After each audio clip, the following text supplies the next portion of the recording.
Hi, thank you for coming. My name is Christopher Phillips. I'm a first year at the college. My question is for Mr. Stelter. You've all spoken extensively about Fox News being a purveyor of disinformation, but CNN is right up there with them. They pushed the Russian collusion hoax. They pushed the Jussie Smollett hoax. They smeared Justice Kavanaugh as a rapist, and they also smeared Nick Sandmann as a white supremacist. And yes, they dismissed the Hunter Biden laptop affair as pure Russian disinformation. With mainstream corporate journalists becoming little more than apologists and cheerleaders for the regime, is it time to finally declare that the canon of journalistic ethics is dead or no longer operative?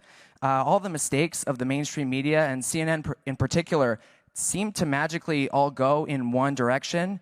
Are we expected to believe that this is all just some sort of random coincidence, or is there something else behind it? It's too bad. It's time for lunch. You have 30 seconds. No, I mean, right? there's a clock that says 30 seconds. But I think my honest answer to you, and I'll come over and talk in more detail after this, is that I think you're describing a different channel than the one that I watch.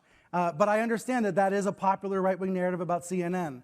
I think it's important, when we talk about shared reality and democracy, all these networks, all these news outlets have to defend democracy. And when they screw up, admit it. But when Benjamin Hall, the Fox correspondent, was wounded in Ukraine, the news crews at CNN and the New York Times stopped what they were doing, and they tried to help. They tried to help him get out of the country. They tried to find the dead crew members. That's what news outlets do. That's how they actually do work together, to your question about sharing those kinds of connections and trust. We don't talk about it enough, though. We don't share that reality about how that happens. And with regards to the regime, I think you mean the President Biden.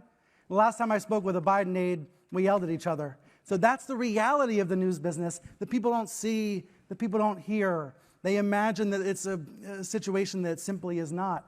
But I think your question, it speaks to the failure of journalism to show our work and show the reality of how our profession operates. We have a lot of work to do, I think.